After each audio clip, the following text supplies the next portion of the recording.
por mais esta oportunidade que o Senhor nos concede de poder estar aqui utilizando este canal para juntos formarmos aí uma sala, né, uma sala virtual, a fim de estudar a palavra de Deus. Eu agradeço muito ao Senhor por estarmos aqui, por estarmos vivos, por estarmos iniciando mais um trimestre, o último trimestre de 2021, portanto, o quarto trimestre de 2021, quando desta feita nós vamos estudar sobre o apóstolo Paulo, tá bom? Você que já pegou aí a sua revistinha, tá?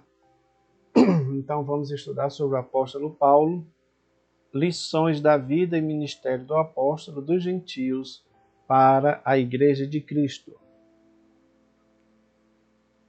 O comentarista, como vocês sabem, é o pastor Elienay Cabral, que já é conferencista, muito conhecido, consultor doutrinário e teológico da CGADB e também da CPAD. É um grande pastor, escritor da palavra de Deus, e com certeza nós temos muita coisa para aprender, irmãos, com essas lições bíblicas. Então, peço a você que compartilhe esse link, compartilhe esse vídeo, para que assim as outras pessoas também possam ter conhecimento dele, tá bom? Fazendo um pequeno comentário aqui sobre a nossa capa, olha lá, olha. Você tem aqui uma pena antiga e a tinta, não é? O tinteiro. Você tem aqui o tinteiro, olha lá. Livros antigos. Então isso aqui é para mostrar a importância desse apóstolo, não apenas na questão da evangelização, da obra missionária que Paulo fez, mas também a sua obra literária. Afinal de contas, ele foi um dos apóstolos, ou senão o apóstolo que mais escreveu, contribuindo grandemente para o Novo Testamento, tá bom? Então eu quero já cumprimentar os irmãos que estão aqui conosco, a irmã Sirlene Alves, paz do Senhor, nunca mais tinha visto a irmã Sirlene, o Kleber Rocha, meu cunhado, né? Deus te abençoe, meu cunhado. O Ever Leandro, olha só. Vamos aprender junto, Ever. Coloca aí seus comentários, porque eu sei que você também é um estudioso da palavra de Deus, tá? Fátima Santos, a minha digníssima esposa. Antônio Marcos está aí também. Marcos Vinícius, Elienay Cabral, uma bênção, né? O nosso comentarista. E uma coisa que eu já vi aqui, que eu gostei muito e que eu senti falta nos comentários das lições, das outras lições, que também eram ótimos, mas a gente precisa muitas vezes, irmãos, de contextualizar, de trazer uma coisa mais para o nosso tempo, né? A gente precisa fazer isso. Então, eu quero já mostrar para você aqui o nosso gráfico esboço. Lembra? Nós sempre estamos tentando inovar e fazer um gráfico diferente, né? Para que a gente passe esses 3 meses trabalhando nele. Às vezes a gente faz, aí vai fazendo uns ajustes aqui. Nesse gráfico, eu já acrescentei uma coisa que um abençoado irmão disse e eu achei muito interessante. Eu já tinha feito em outros, mas aí eu tinha retirado, que é exatamente a sinopse, né? Como é que chama aqui? A síntese. Síntese. Então, como vocês sabem, o nosso assunto, o assunto da nossa, a estrutura da nossa lição, ela está sempre dividida nesses 3 pontos. E aí, a síntese é para fazer um resumo do que é abordado no tópico. Meu irmão, se nós seguirmos isso daí, dessa forma, dificilmente nós vamos desviar o foco para outra coisa, não é? Dificilmente. Nós vamos ficar apenas naquilo, né, que nós estamos propondo ao nosso aluno. Por exemplo, se vamos estudar o mundo do apóstolo Paulo, então precisamos abordar exatamente como está na lição. Acho que é muito importante que se diga que esta forma seria também uma forma correta para a pregação expositiva, porque afinal de contas você está pregando a palavra, né? E aí eu sei que aqui nós temos uma lição mais aberta, nem tanto expositiva, do jeito que a gente sabe, que a gente conhece, né, que os irmãos conhecem, que é pegar um texto bíblico e expor todo o texto, mas aqui ela é mais temática, porém tem ainda essa estrutura que eu acho importante, tá bom? Então, meus amados, tem muita coisa para a gente estudar aqui. O nosso gráfico esboço, ele traz aí, olha, a nossa verdade prática, tá bom? Eu sei que não dá para os irmãos verem aí, tá pequenino, né? Eu estou até tentando ver aqui se dá para a gente aumentar mais um pouco, a fim de que os irmãos possam ler também, né? Deixa eu ver se eu consigo aumentar aqui. É tudo feito na hora, tá, irmãos? Então vocês têm essa paciência. Tá aí, olha, aumentou um pouquinho. Então diz assim: disse-lhe, porém, o Senhor, vai, porque este é para mim um vaso escolhido, para levar o meu nome diante dos gentios e dos reis e dos filhos de Israel. Atos 9:15. Isto aí é o Senhor, é Deus dizendo para Ananias, para que ele possa ir lá com Paulo. Isso é logo depois que Paulo tem a visão de Cristo, né? Uma luz aparece e uma voz fala com ele, se identificando como Cristo. Ele fica cego e aí então Ananias recebe essa mensagem de Deus para ir com o apóstolo Paulo para conversar com ele, né?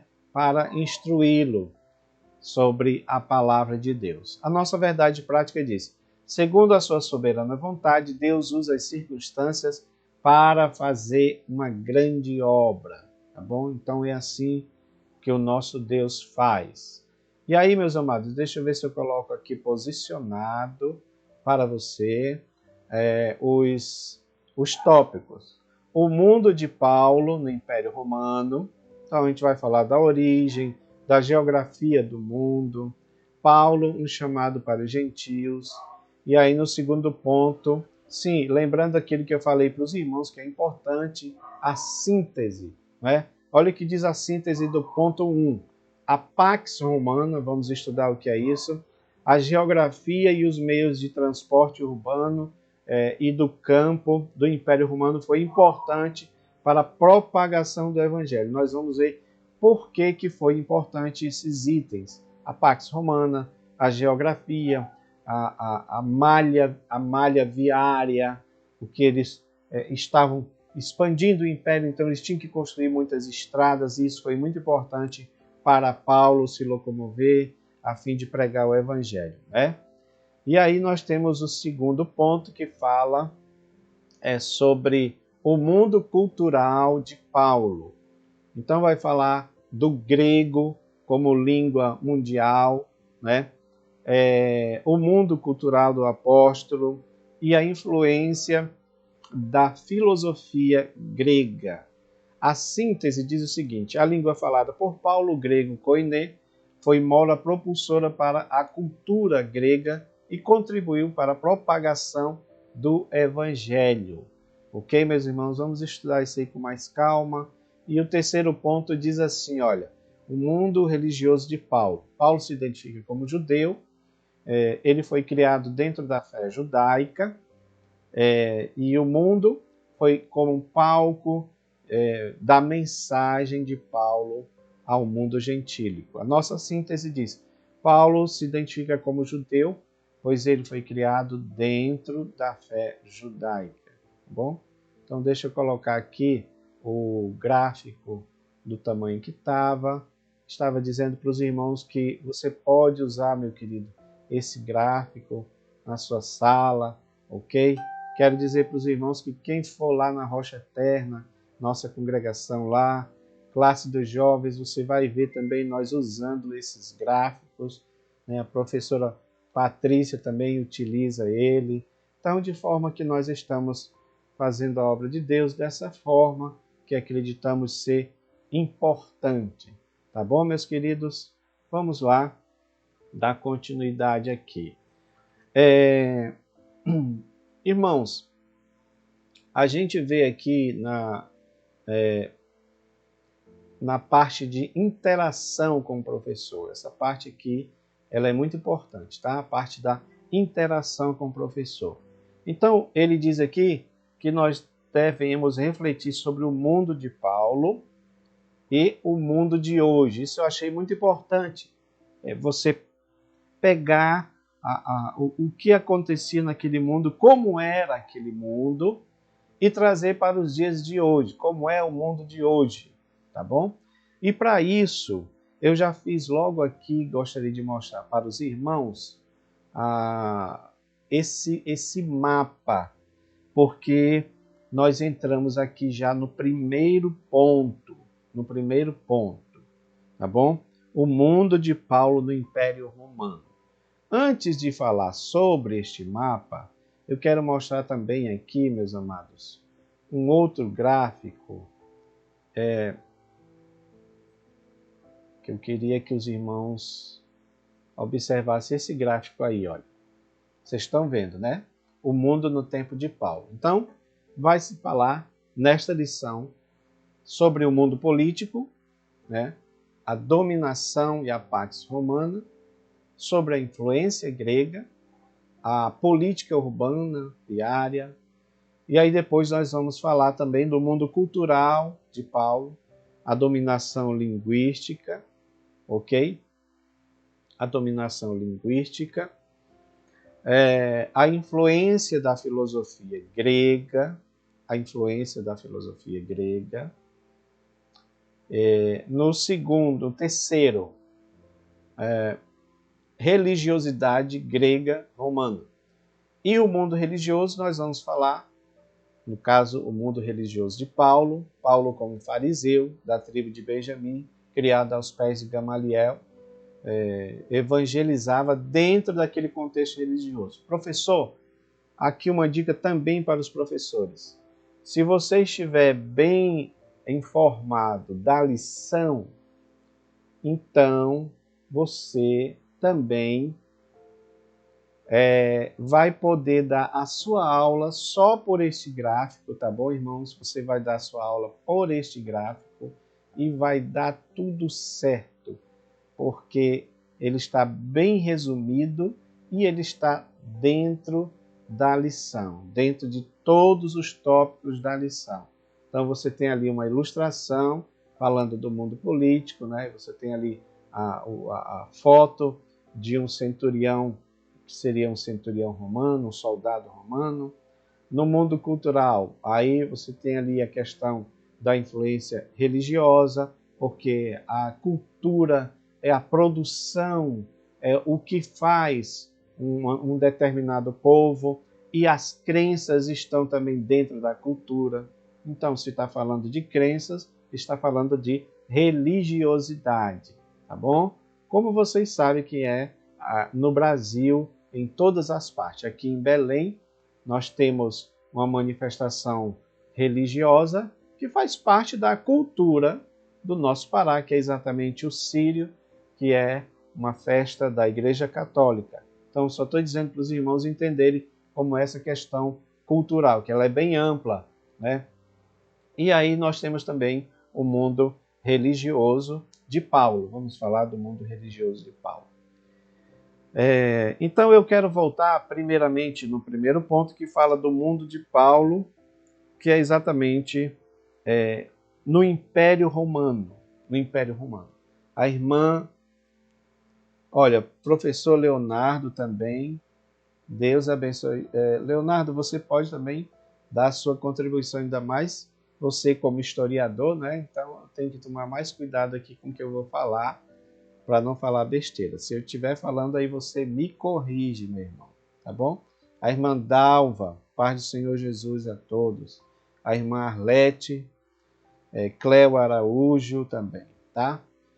Meus queridos, deixa eu mostrar aqui para vocês, esse mapa é o mapa do Império Romano, porque nós vamos falar do mundo de Paulo, e é claro que a gente vai falar de como era o mundo em que ele vivia, ok? A nossa lição diz sobre a origem de Paulo. Mas antes disso eu quero mostrar para vocês como era esse mundo em que Paulo nasceu. Então, você tem aí o Império Romano, claro que eu estou mostrando um mapa que ele está dividido, o Império Romano Ocidental, o Império Romano Oriental, Ocidental com capital em Roma, Oriental com a capital em Constantinopla, nome este em homenagem a Constantino, tá bom? Então isso daí, esse mapa, você tem uma ideia de como o império era grande, de como o império se expandia, tá? E Paulo, ele nasce nesse mundo. Ele era de Tarso, né? Tarso é Cilícia, não é isso? Cidade de Cilícia, Tarso era a capital da Cilícia.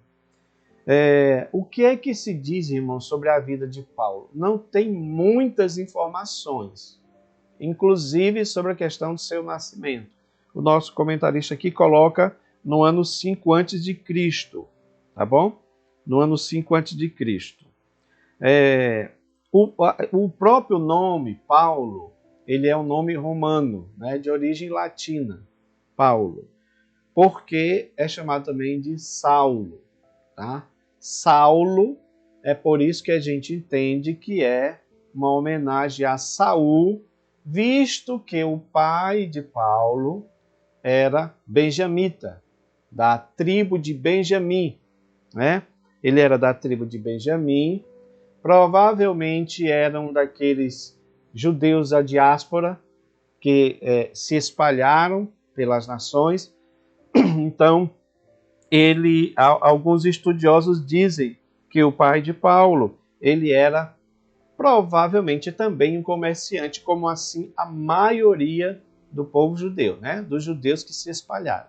Então, a gente percebe isso até mesmo no Holocausto, quando o próprio Hitler pegou os bens de muitos comerciantes judeus, né? Então, eles eram dados ao comércio. O pai de Paulo não era diferente. Esse comércio tem mais a ver com a questão da fabricação de tecidos, tá bom, irmãos? Porque Tarso, essa cidade, era uma cidade onde se cultivava muito a questão do tecido, do couro de cabra, é isso? Então eles faziam os tecidos e usava-se isso para fazer tendas. Por isso que a gente encontra Paulo falando a respeito disso, que ele trabalhava para não ser pesado a ninguém, e o trabalho dele era exatamente essa questão das tendas. Então, o que se diz é que ele era provavelmente um comerciante, como os demais judeus da diáspora, né? Possuía cidadania romana, isso eu estou falando do pai, né, de Paulo, a gente vai falar mais sobre isso. Também ele recebeu formação grega, porque ele está numa cidade que foi por muito tempo de dominação grega, e também a gente entende que mesmo o Império Romano, quando ele chega, muita coisa digamos assim, da cultura grega também é absorvida, né? Absorvida pelo Império Romano. Então, ele tem cidadania grega, e é por isso que alguns dizem que Paulo, pelo seu pai ser alguém de posses, teve condições de colocar ele, Paulo, nas melhores escolas, não é, da Grécia. No caso aqui de Tarso, cidade de Tarso. Dizem alguns estudiosos, meus irmãos, que essa cidade, a Cilícia, né, ela era disputada por gregos e romanos, era uma cidade de filósofos, era um polo cultural, era um polo financeiro, por causa desse trabalho que eu falei para vocês, do tecido, das cabras, né? Era um lugar também de pessoas famosas, não é? Disse que até a própria Cleópatra, a rainha do Egito, famosa rainha do Egito, teria passado uma temporada nessa cidade, não é? O general Marco Antônio também tinha uma residência. Então, era uma cidade muito conhecida, muito importante. Você vê no mapa, ela está dentro desse mundo, desse Mediterrâneo, né? Entre terras. Então, é importante que a gente diga uma coisa, deixar claro uma coisa para o aluno, que o Mediterrâneo, essa parte do Mediterrâneo, com certeza era o mundo mais influente da época. Com certeza era o mundo mais influente da época. Meu amigo Leonardo deve estar aí. Se puder dar uma opinião também, seria muito bom, tá? Seria muito bom, meu amigo. Então, nós acreditamos que, de fato, Paulo ele está ali em um mundo, ele nasce em um mundo onde todas essas expressões religiosas, expressões intelectuais, ligadas à filosofia, ligada à arte, que é mais a minha área, a parte que eu gosto, né? Então você vê ali, por exemplo, tanto o Império Grego quanto o Império Romano, as expressões artísticas deles, muito interessante, tá? Então isso é algo que deve ser falado, porque tudo isso vai fazer muita diferença na hora que a gente estiver dando aula, ministrando aula para os nossos alunos. Tá bom, meus amados? Então, eu estou só fazendo aqui mais ou menos um apanhado do que era esse mundo de Paulo, o mundo em que Paulo veio, tá bom?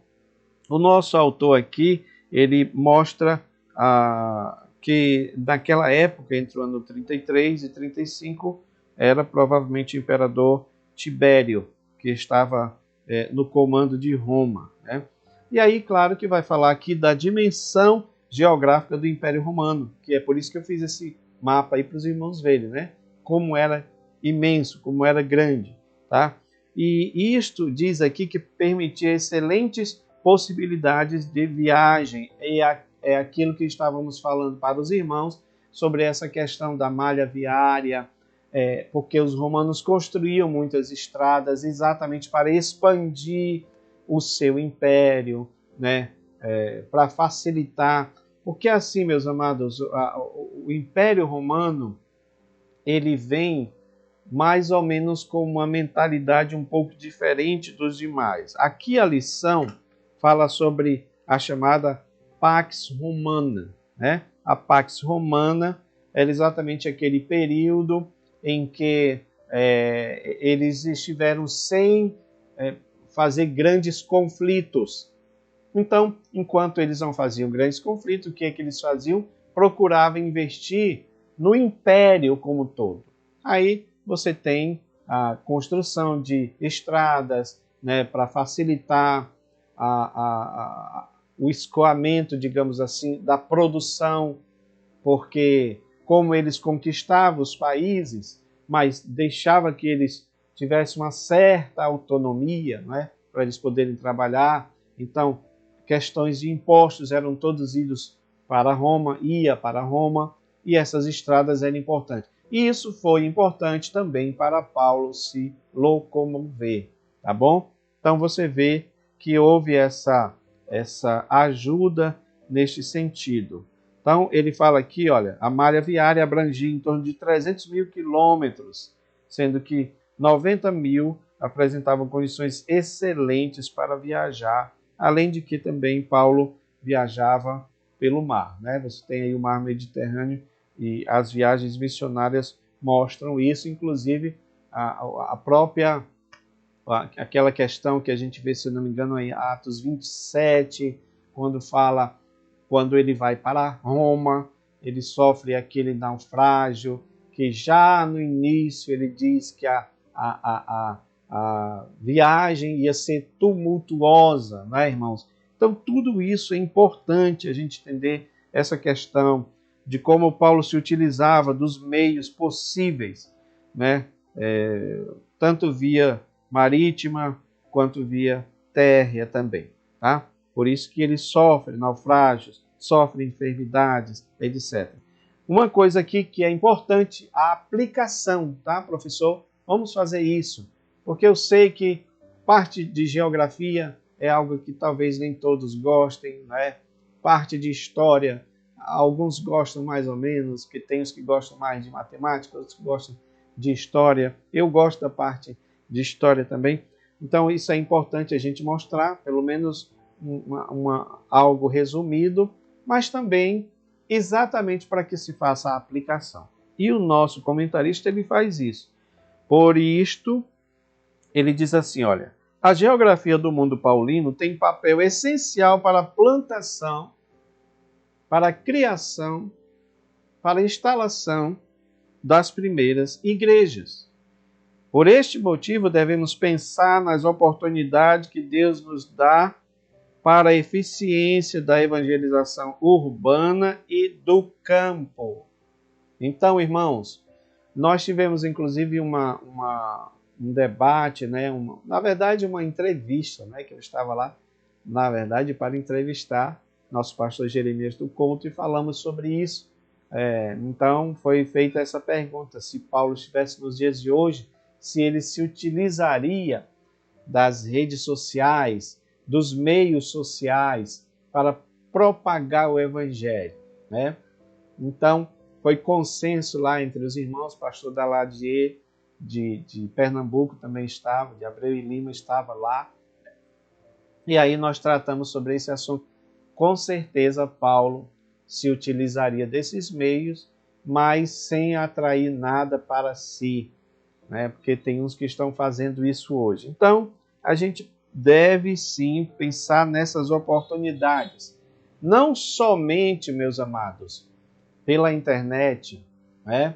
Mas também pela internet, porque parece que há uma certa resistência de alguns em fazer esse trabalho, não é? Como nós estamos fazendo aqui. Eu sei que é realmente algo trabalhoso, que é algo que você precisa se adaptar. Mas a pergunta que eu faço para nossa reflexão é: se existe religiões, se existe uma liberdade religiosa, e se existe religiões fazendo esse trabalho, se utilizando desse mecanismo, se utilizando desta ferramenta, se existe inclusive maquinações malignas de pessoas se utilizando da internet, das redes sociais, por que que nós que pregamos o evangelho, que pregamos Cristo crucificado, que pregamos a mensagem da cruz, que pregamos o evangelho genuíno, que procuramos pregar o evangelho genuíno, por que nós não devemos fazer? Então, precisamos sim pegar essas oportunidades, tá bom? Tudo bem? Olha lá, o irmão Vande Marcos, muito bem, olha. Via Ignátia é uma dessas estradas romanas. É isso aí, viu, irmão? Vai ajudando aí, tá, irmãos? Vai colocando mais coisas. O Leonardo diz, Roma também, ao conquistar os povos, absorvia muitas coisas de suas culturas. Perfeito, é isso aí. E por isso Roma utiliza o vasto conhecimento dos gregos, exatamente, né? É mais ou menos, Leonardo, algo um pouco parecido com o que faz a Babilônia. Você vê que eles invadem, nós estudamos sobre isso, eles invadem as cidades, eles matam, dizimam, isso é verdade, mas as pessoas mais importantes, mais inteligentes, trabalhadores, profissionais, cientistas, filósofos, então o que é que eles faziam? Pegavam e levavam exatamente para somar o conhecimento. Roma, ele faz alguma coisa parecida com isso, né? Não no sentido de levar cativo, não. A nação ficava lá mesmo, como, por exemplo, Israel ficou cativa, tá? ficou cativa lá na sua própria cidade, dominada, digamos assim, mas Roma é quem estava usufruindo de tudo isso, conforme meu amigo Leonardo está colocando aqui. Meus irmãos, terceiro ponto, subponto aqui, Paulo chamado aos gentios. Atos mostra que em sua infinita sabedoria e presciência, Deus chama Paulo. Deus, através de uma experiência espiritual impressionante, ok? Porque alguns irmãos também, às vezes, ficam questionando, os artistas fazem a pintura de Paulo caindo do cavalo, né? E alguns dizem, não, mas ele não estava no cavalo. Irmãos, deixe essa parte para lá. O que é importante você entender é que Cristo apareceu para Paulo, né? Na sua glória.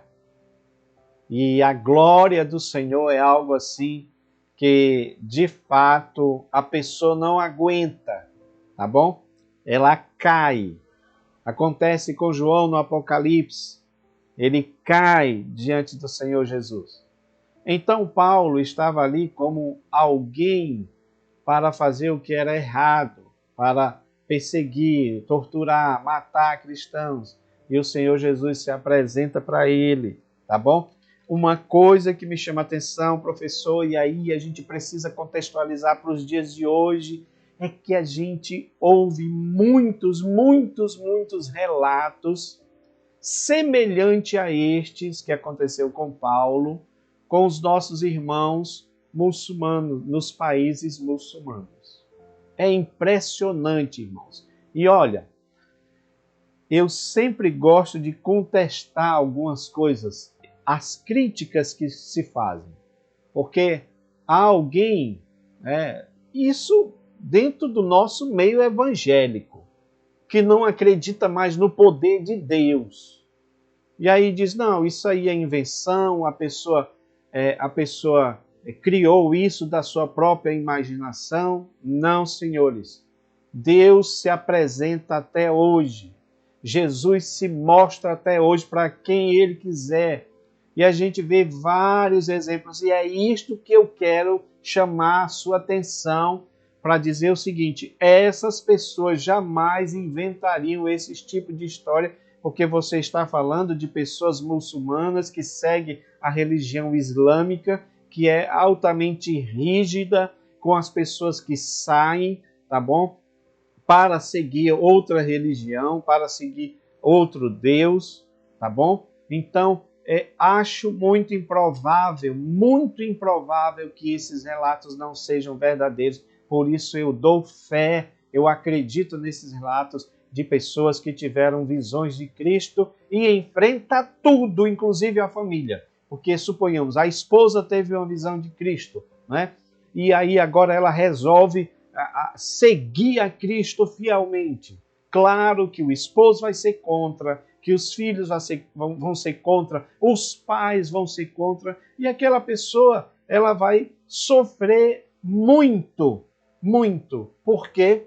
Porque ela teve uma visão de Cristo autêntica e ela tem consciência que foi Cristo que apareceu para ela. Glória a Deus por isso. Glória a Deus por isso, tá? Então eu fico muito feliz quando vejo esse exemplo de Paulo aqui, de como Jesus se manifesta para ele, porque nós estamos falando de alguém avesso ao cristianismo, ao evangelho de Jesus, à pessoa de Jesus. Do mesmo jeito que os muçulmanos, os nossos irmãos, vamos colocar assim, né? Os nossos irmãos, nossos amigos muçulmanos, eles não são a favor da pessoa de Jesus, né? No sentido de acreditar que ele é Deus.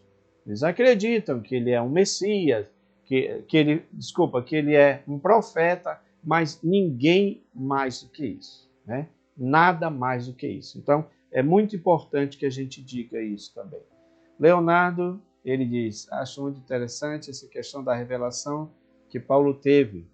Isso é irrefutável. É isso mesmo. Fator Melquisedeque.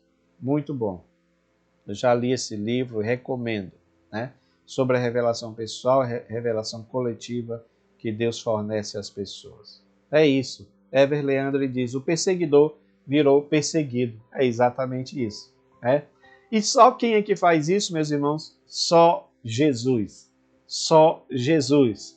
Que pega uma pessoa que é aversa a ele, que é contrária a ele, e ele se manifesta. E ele se manifesta de forma gloriosa. E aquela manifestação, ela entra dentro, ela se entranha na pessoa de maneira tão forte que ela é capaz de enfrentar a morte. Ela enfrenta a morte, como Paulo enfrentou a morte. Porque tem certeza do que viu, tem certeza do que presenciou. Então, meus amados, isso é muito interessante, tá bom? Olha só, aqui nesse ponto também tem algo, quando ele diz aqui, né? Paulo chamado aos gentios, eu quero acrescentar exatamente a parte aplicativa, porque as outras partes vocês já sabem, né? Deus o chamou, Deus se apresentou para ele, Deus usa Ananias para falar com ele. E aí, meus amigos, essa parte também é muito interessante quando Deus fala para ele. É o nosso texto áureo, né? Deus fala para Ananias, vai, porque este é para mim um vaso escolhido para levar meu nome diante dos gentios, dos reis, dos filhos de Israel. E eu lhe mostrarei o quanto ele deve sofrer pelo evangelho. Então, assim como ele era perseguidor, assim como ele era torturador, agora, depois do encontro dele com Cristo, da transformação, da mudança, ele vai ser perseguido, ele vai ser torturado, e isto vai ficar marcas nele. Por isso que ele diz, ninguém me incomode, porque eu tenho as marcas de Cristo. Glória a Deus. O que é que ele está dizendo?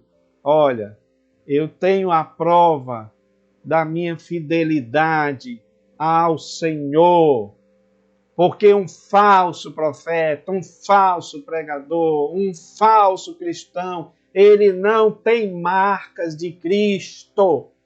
Ele não é marcado por sofrer pelo Evangelho de Jesus. Glória a Deus. E Paulo dizia, eu trago no meu corpo as marcas de Cristo. Ele sofria porque ele tinha consciência. Olha, irmãos, eu sei em quem eu tenho crido. São as palavras de Paulo.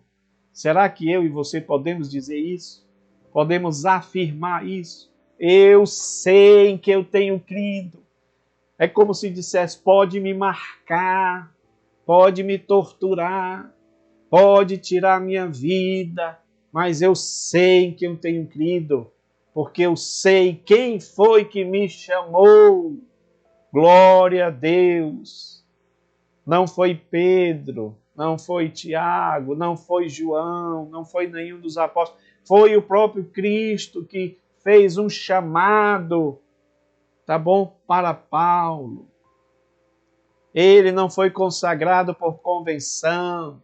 Ele não foi consagrado por nenhuma igreja importante. Não, ele foi chamado por Cristo. E aí é que eu fico mais alegre, porque a Bíblia diz assim, né? E eu vou mostrar para ele o quanto ele deve sofrer pelo Evangelho. O nosso comentarista, irmãos, ele se expressa assim, dessa forma, olha, nosso Senhor continua a chamar pessoas para o ministério. Precisamos estar sensíveis à voz do Espírito Santo a nos chamar. Preste atenção, querido. Não vai confundir esta chamada aqui do Senhor para o ministério com uma aprovação de uma igreja, de uma convenção. Acho que isso é importante, sim, o chamado para você ser um pastor, um presbítero, um diácono. Mas eu vejo aqui o próprio Senhor chamando. Eu vejo aqui o próprio Espírito trabalhando na vida de Paulo. Inclusive na primeira viagem, separai Paulo e Barnabé para a obra que eu os tenho designado. Quem é que chama? O Espírito. Quem é que comissiona? O Espírito. Quem é que capacita? O Espírito. E às vezes há tantos chamados pelo homem, mas não tem o chamado, ou pelo menos não buscou, ou pelo menos não evidenciou o chamado divino. Às vezes estamos preocupados com o chamado humano, mas deixamos o chamado divino em segundo plano. Meus amados, é isso que eu vejo aqui em Atos. É isso que eu vejo aqui nas obras desses homens de Deus, especialmente de Paulo.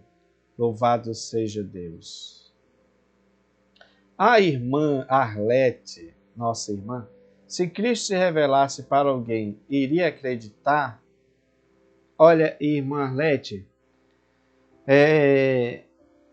existe uma coisa que nós pregamos, nós ensinamos, chamado soberania de Deus e também onisciência de Deus. A soberania é a capacidade de Deus conhecer todas as coisas. A soberania é a capacidade de Deus de fazer o que Ele quiser. E a onisciência é a capacidade de Deus de conhecer todas as coisas. Passado, presente e futuro. Que, aliás, são convenções humanas. Porque nós somos cronológicos.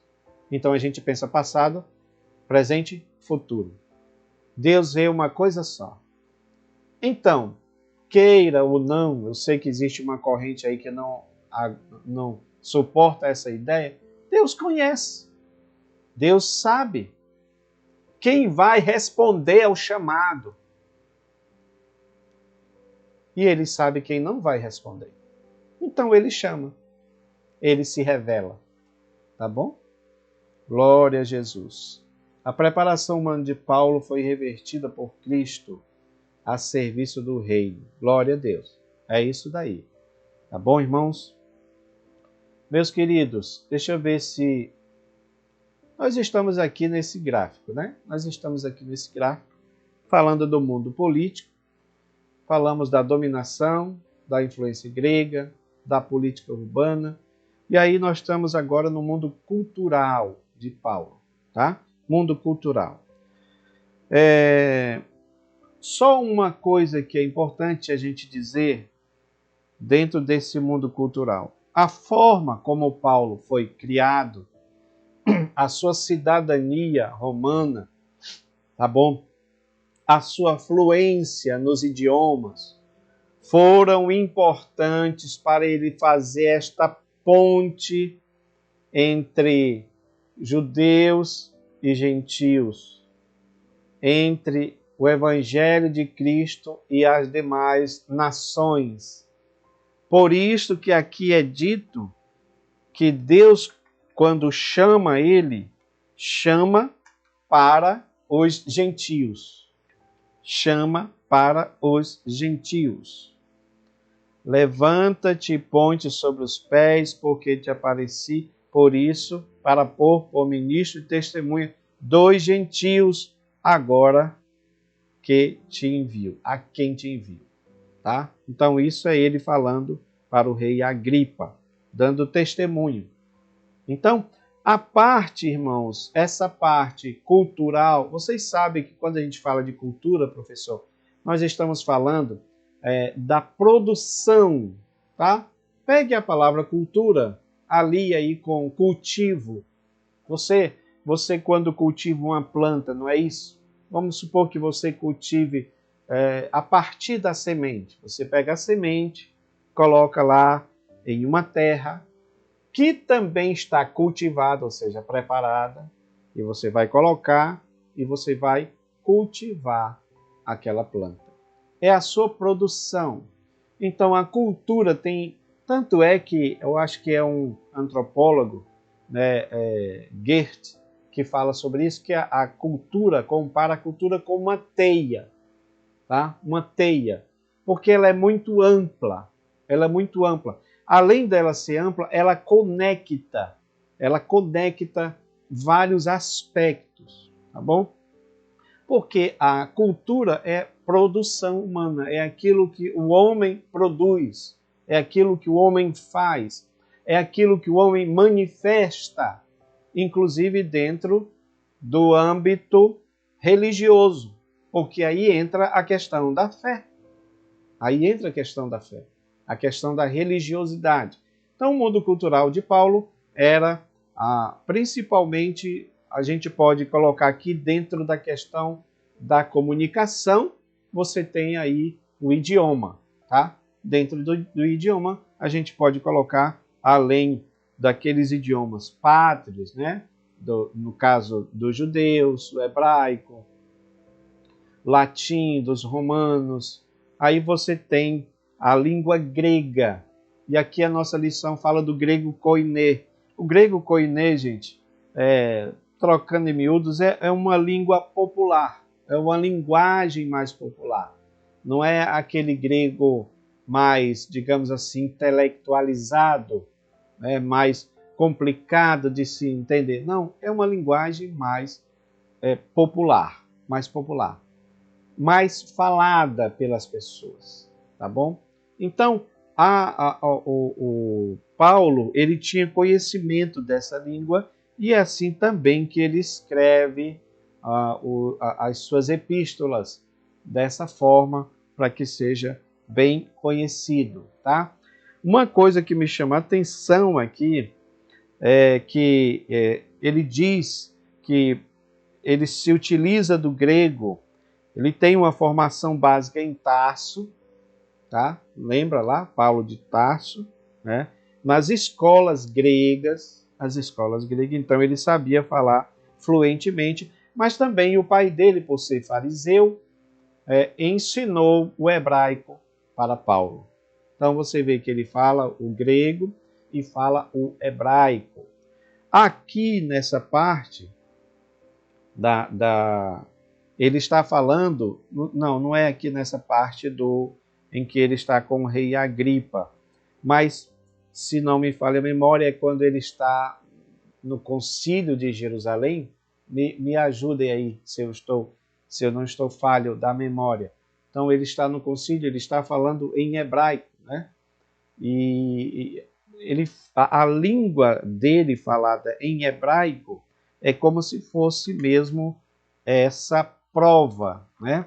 Essa prova de que ele de fato era judeu. Mas vamos falar sobre isso aí mais na frente, tá bom? Uma coisa que é importante aqui da aplicação, que me chama muito a atenção, o nosso comentarista, ele diz o seguinte: é possível refletir acerca do uso das principais línguas do mundo.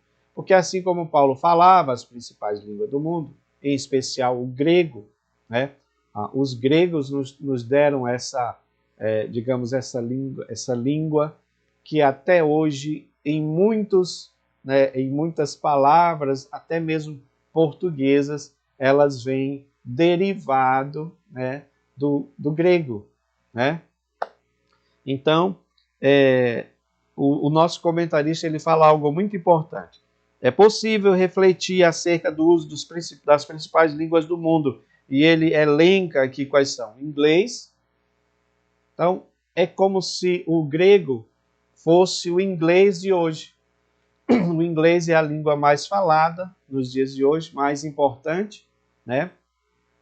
Você vai para um país de uma língua completamente diferente, vamos supor, você vai para algum país árabe, né? E lá você pode até não saber falar o árabe, mas você falando ou entendendo um pouco do inglês, você consegue se comunicar. Por quê? Porque é uma língua mundial, digamos assim, mais abrangente. Porém, ele elenca outros aqui. O francês também, né? O espanhol, que é também uma língua muito falada, inclusive nos Estados Unidos também, dado essa proximidade, né, das nações, México. E também o mandarim, meus irmãos, o mandarim. Né? Eu lembro de uma frase do Bill Gates, atribuída a Bill Gates, não posso afirmar com certeza, mas ele diz isso. Né? Quem quiser ser bem-sucedido no futuro, aprenda mandarim, que é a língua falada na China. Então, a China como um império, né, como uma grande nação econômica, inclusive, apesar do seu regime ditatorial, comunista, mas ela se abre para o mundo e aí as pessoas estão dizendo isso, né, que quem quiser ser bem-sucedido, aprenda o mandarim, tá bom? E por que não dizer aprender o mandarim para poder evangelizar? Já que na China nós temos pessoas lá, crentes também, e outras pessoas que precisam ouvir ao evangelho, tá bom? Então é muito importante nós entendermos isto. Meus amados, dentro ainda do mundo cultural, a gente pode falar da influência da filosofia grega, não é? E aí esse ponto é importante porque você tem o embate de Paulo e dos outros apóstolos para combater o gnosticismo, que era também muito forte. Gnosticismo é um tipo de ideia que se baseia no conhecimento humano, né, da gnose, o conhecimento. Então, o conhecimento puramente humano. Então, Paulo, ele teve muito conflito para poder mostrar o evangelho de Jesus e Jesus como ele era de fato, porque essas ideias, essas ideologias, esses tipos de pensamento, porque veja bem, o gnosticismo não é uma igreja, tá bom? Mas é uma ideia, são correntes de pensamentos. E isso é muito complicado porque muitas vezes se infiltra. É algo que vai se infiltrando, como a gente está acontecendo, como a gente está vendo nos dias de hoje, algumas ideias se infiltrando no meio evangélico. Era o que eu dizia quando veio, por exemplo, a nova era, né? Quando a gente dava esses estudos sobre isso, uma das coisas que me chamava a atenção naquela época, década de 90, era que a nova era não era, você não vai encontrar uma igreja da nova era, mas as ideias, as crenças, as doutrinas, os ensinamentos da nova era estavam espalhados, né, em muitas igrejas, em muitas religiões e algumas coisas até em algumas igrejas evangélicas. Isso também é algo que a gente deve estar atento. Então, a filosofia ela foi muito utilizada também naquela época e Paulo ele entendia isso, né? Você vê que nós estamos falando aqui do mundo cultural. E no ponto 2, fala da influência, no ponto 3, né? No ponto 2, da influência religiosa, tá? Então, você vê que Paulo chega no Aerópago, né? Atenas, é isso? Me corrija aí, Leonardo, se eu estiver errado. Então, ele vê aquele amontoado, aquele panteão de deuses, não é? Porque a mitologia grega ainda imperava, e esse local era um local onde se reuniam os filósofos, os intelectuais, os chamados paroleiros, de parola, né? De conversa, porque muitas dessas pessoas chegavam lá. Os gregos eles eram muito ávidos por inovações, por novidades. Então, quando chegava alguém com uma ideia diferente, eles gostavam de ouvir, né? E Paulo ele se aproveitou disso, tanto é que ele chega e diz: olha, eu vejo que vocês em tudo são supersticiosos. Eu olhei aqui e vi vários deuses, um altar para cada um dos deuses.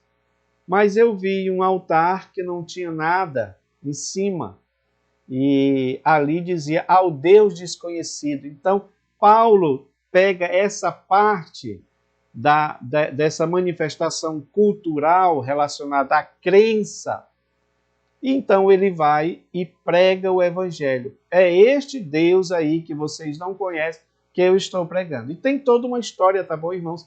Eu não vou contar aqui, mas eu já publiquei no grupo, né, falando sobre o que significa ao Deus desconhecido, né? Por que era o Deus desconhecido, né? E a gente sabe que, como eles eram extremamente idólatras, então eles procuravam adorar a todos os deuses, porque tinham um Deus para cada uma atividade, né? Então, de repente, alguém pensou assim, bom, pode ser que exista algum Deus que nós não conhecemos, mas ele existe, então vamos fazer um altar aqui para ele. É quando Paulo entra para dizer, é este Deus, Criador dos céus e da terra, porque o Deus que nós servimos, o Deus que se apresenta a Abraão, o Deus que se apresenta a Moisés, o Deus que se apresenta para Isaac, para Jacó, não é um Deus que se mostra com uma cara, com um rosto, com um formato, porque Deus não quer esse tipo de adoração, ele quer uma adoração em espírito e em verdade, né? Então Paulo se aproveitou dessa parte cultural, dessa parte religiosa, exatamente para pregar o evangelho ali dessa forma. Amém? Paz do Senhor, Kleber, meu cunhado aí. Olha só, irmãos, a irmã Dalva, Paulo via em tudo uma oportunidade de ganhar almas para o reino de Cristo. Exatamente. Meus amados, inclusive essa parte de Paulo, quando ele encontra aqueles deuses ali, isso é abordado também, tá, no livro que o nosso irmão Leonardo, nosso irmão Leco, indicou, que é exatamente o fator Melquisedeque, tá? Então, esse fator Melquisedeque mostra esse livro, acho que é Dom Richardson, ele mostra que em cada cultura existe uma manifestação que aponta para um Deus desconhecido, mas que precisa ser entendido, precisa ser explicado, tá bom? Então é muito importante também nós entendermos isso. Meus amados, para nós irmos já finalizando, nós temos aqui também o terceiro ponto, o mundo religioso, tá? O mundo religioso. Que é exatamente a parte final, o mundo religioso de Paulo, tá? Essa parte aqui também poderia ser colocada lá no início, porque está falando também da vida de Paulo, mas está muito bem estruturado também aqui, já que fala de Paulo, né? Do próprio apóstolo, ou de Saulo, né? Aliás, irmãos, uma coisa que nós queremos dizer aqui, alguns irmãos falaram sobre isso aí nas redes sociais, a questão do nome Paulo, Saulo, para Paulo, não é nada relacionado à conversão dele, entende? Porque Saulo vem de Saul, né? Lembra que nós falamos? Saul da tribo de Benjamim. O pai de Paulo era descendente da tribo de Benjamim. Então, em homenagem a Saul, é colocado o nome de Saulo, Saulo de Tarso. Porém, o nome latino, digamos assim, de Paulo, de Saulo, fica como se fosse Paulo, mas não tem uma relação direta com a transformação dele, tá bom? Porque às vezes, né, tem até parece que hinos da harpa que falam sobre isso, como se ele deixasse de ter sido chamado de Saulo. Não, não é nada disso, é só uma questão que ele tinha duas nacionalidades, então essa nacionalidade dele é hebraica, Saulo, e a nacionalidade dele também romana, Paulo, né? Que, se não me falha a memória, é Paulo, não é isso? No original, tá? Só para vocês, só para a gente pontuar isso daqui, tá? Em Atos 22, ele declara sua defesa em Jerusalém diante dos judeus que se opunham à sua mensagem, tratando-o como traidor da fé judaica. Mas ele diz: eu sou judeu, nascido em Tarso, na Cilícia.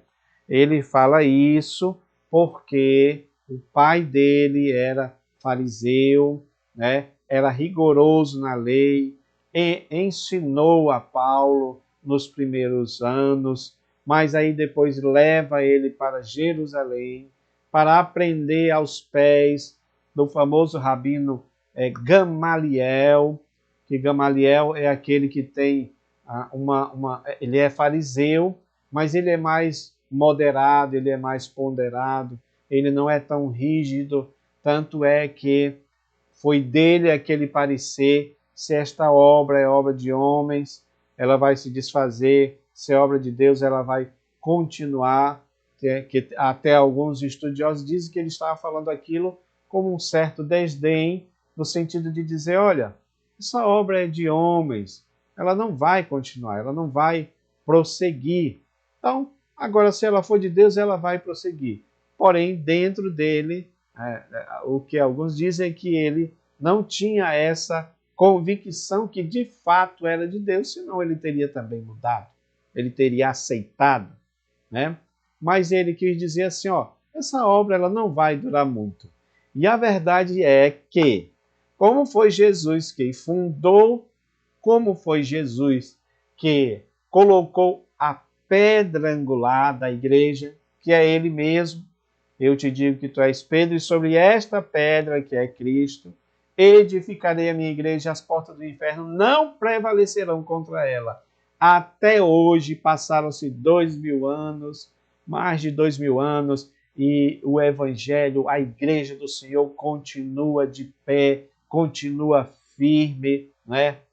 Certamente Gamaliel não pensou que ia chegar tão longe, e aí aquela primeira parte que ele dizia é obra de homens, não vai dar muito certo, ele não acreditava, mas a segunda parte eu digo que é profética, porque se é obra de Deus, então ela vai permanecer. Como é obra de Deus, como é obra de Deus, então ela permanece até os dias de hoje. Louvado seja o nome do Senhor. Mas, irmãos, Paulo, ele faz a sua defesa em hebraico para aquela plateia. Porque, como ele estava vindo de uma outra nação, não é? De Tarso, na Cilícia, então se imaginava que ele não falaria o hebraico. Só que ele fala lá o hebraico de maneira fluente. Então, o fato dele falar em hebraico, discutir em hebraico, fazer a sua defesa em hebraico, prova a sua nacionalidade judaica, ou seja, que ele foi educado dentro do judaísmo, né, pelo seu pai, embora agora ele está transformado pelo Senhor Jesus. Ele foi criado dentro da fé judaica, ele foi circuncidado dentro da fé judaica, tá bom?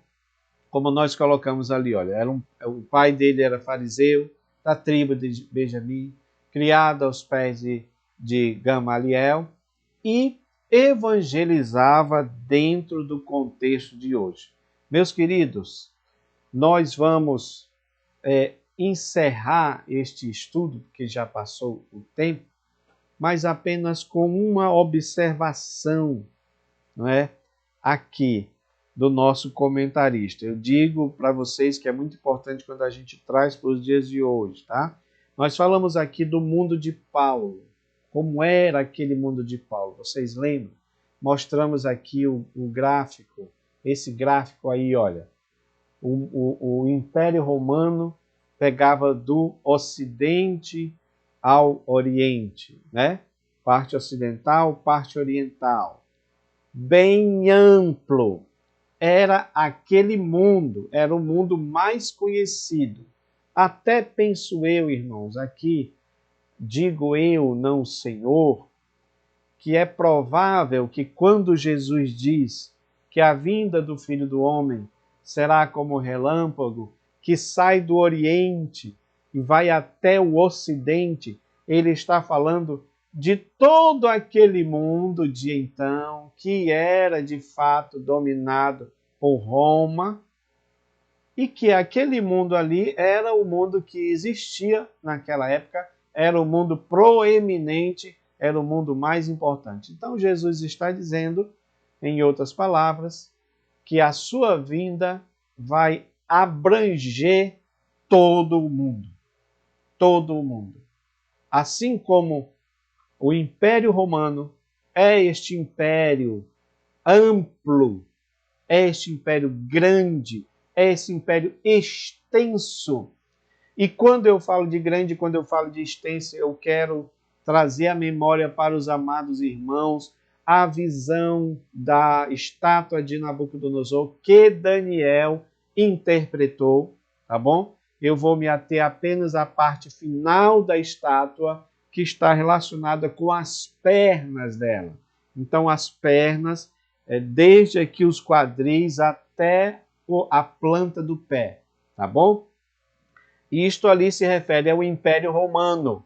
Então, de todos os outros impérios anteriores, cada uma daquelas partes, Babilônia, cabeça, né? O peito, medo persa, a parte de bronze, a própria Grécia, eram partes pequenas, porque estava relacionada com a abrangência do império e com o tempo em que o império ficou dominando, ficou ativo. Agora, as pernas elas são mais longas e é a parte mais longa do nosso corpo. Então, as pernas da estátua de ferro, porque Roma também era eles eram muito habilidosos na parte de metalurgia, tá bom? Na manutenção, né, do ferro, em fazer o ferro, né? Então, eles estão relacionados com essa parte da estátua que é grande, que é extensa. Então, eu estou dizendo isso para você entender como a profecia bíblica se cumpre de maneira cabal. Então, você está aí agora vendo essa extensão do Império Romano, não só geograficamente, mas politicamente e também relacionado ao tempo, porque foi um dos que mais demorou, tá? O Império Romano, para mostrar que de fato era este mundo em que Paulo vivia, em que Cristo veio, mas Cristo veio acima de tudo isso, não é? E aí a pergunta que o nosso comentarista faz para os nossos dias é exatamente isso. O mundo de hoje é esse palco que o Espírito Santo preparou para que preguemos o Evangelho com a graça de Deus. E será que nós estamos pregando o Evangelho? Será que nós entendemos que este mundo é uma oportunidade excelente para nós fazermos isso, meus amados irmãos? E eu oro a Deus para que Deus levante mais obreiros, levante evangelista no sentido real da palavra, tá bom? Porque não adianta você ser somente consagrado evangelista, mas não fazer o seu ofício principal, que é evangelizar. Um pastor, pastorear, né? O presbítero é o ancião, é aquele que cuida da igreja. O diácono já está dizendo, para promover a diaconia, o serviço do Senhor. E o evangelista é aquele que evangeliza, é aquele que planta a igreja, é aquele que está levando o evangelho de Jesus. Vamos fazer isso, meus queridos. Vamos entender que o tempo é urgente e que nós precisamos fazer. Na medida do possível, faça a sua parte, tá bom? os cultos ao ar livre, é muito importante. Eu fico muito feliz quando nos convidam para a gente pregar em culto ao ar livre, né? Meu filho está numa obra aí de evangelização, fazendo esse trabalho, né? Toda semana os irmãos daqui já conhecem isso, então a gente está em alguns pontos estratégicos pregando o evangelho. Precisamos fazer isto, tá bom? E todos esses homens de Deus, como Paulo e os demais apóstolos, eles passaram por tantos sofrimentos para que o evangelho chegasse até os nossos dias, e nós não podemos deixar que isto morra, que isto acabe. Precisamos continuar. Para mim, a maior lição do apóstolo Paulo é exatamente o seu ardor missionário, tá bom? Claro que ele tinha também outras qualidades, como apologeta, como defensor da fé. Então nós precisamos também agir da mesma forma. Amém, meus queridos? Deixa eu ler aqui. Olha só, o irmão Vande Lopes está dizendo uma coisa muito importante. O nome Paulo era para facilitar o seu trânsito no Império Romano. Perfeitamente. Perfeitamente. É isto aí. A irmã Dalva, eu li o livro de Atos quase todo e não vi nada que o nome Saulo foi transformado em Paulo, né? Em todo o tempo os apóstolos chamavam irmão Saulo. Exatamente, mas você viu que tem até hinos, né, que falam sobre isso, e tem pessoas que de fato acham que essa mudança, né, essa mudança aconteceu com o nome dele, né? Aconteceu com o nome dele relacionada à transformação, né? A transformação. Mas a gente sabe que não é bem dessa forma, tá bom?